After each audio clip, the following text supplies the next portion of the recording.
This is NBC Nightly News with John Chancellor in New York. Good evening. The American dollar is in trouble again on European money markets. Speculators who fear that the dollar may be devalued were selling billions of dollars today and buying stronger currencies or buying gold. This dropped the value of the dollar in West Germany to its lowest point since 1949 and drove gold prices up to new highs. The Swiss government became so alarmed at the flow of dollars into its banks that it set up special regulations to inhibit speculation. Here's a report from Europe by satellite. There was no panic. Tourists in Paris and elsewhere had no trouble changing money. But the rate was rock bottom, and it would have gone even lower if foreign banks hadn't intervened and sopped up the flood of dollars. The main exchange rooms were about 3 times busier than usual, in spite of orders from the French government not to sell francs to speculators. The problem is to know who's speculating and who isn't. The banks say there simply is no way to know for sure, so they're accepting all orders at the moment, even though many of them probably do involve speculation. The dollar was propped up by the Bank of France, which bought about 25 million excess dollars.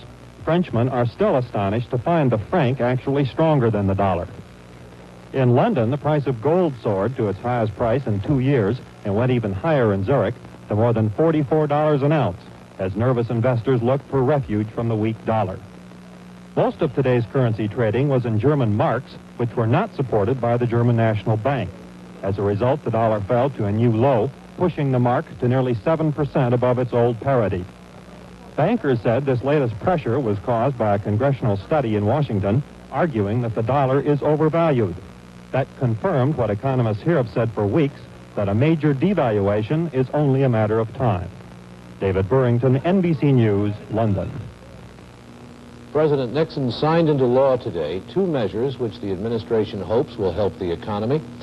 He signed a measure which makes the federal government the co-signer for $250 million worth of loans to Lockheed, which can't raise money on its own signature. And Mr. Nixon signed the Emergency Employment Act, which provides for $1 billion to be spent in places where jobs are scarce, creating work for 150,000 people. The Harris poll out today says 73% of the people it polls give the president a negative rating on the economy. And the Democrats are giving the president an even lower rating. The Democrats on the Congressional Economic Committee say there is no indication the economy is getting better. In a critical review to be published later this week, they accuse the White House of pursuing do-nothing policies that will neither reduce unemployment nor stop inflation. To deal with inflation, the Democrats come out strongly for tight wage-price guidelines that would curb costly contract settlements.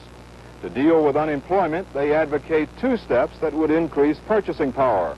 1, an immediate tax cut by increasing personal exemptions and deductions. The other, a suspension and a scheduled rise in Social Security taxes.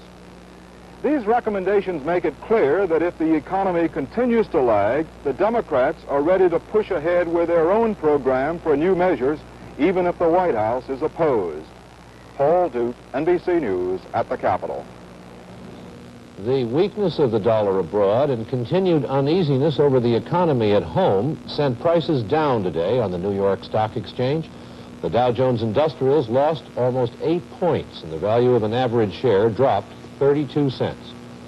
On the American Exchange, an average share lost 12 cents. And volume on the New York Exchange was the lowest since August 17th, a year ago. This is NBC Nightly News, Monday, August 9th, 1971. Being a school principal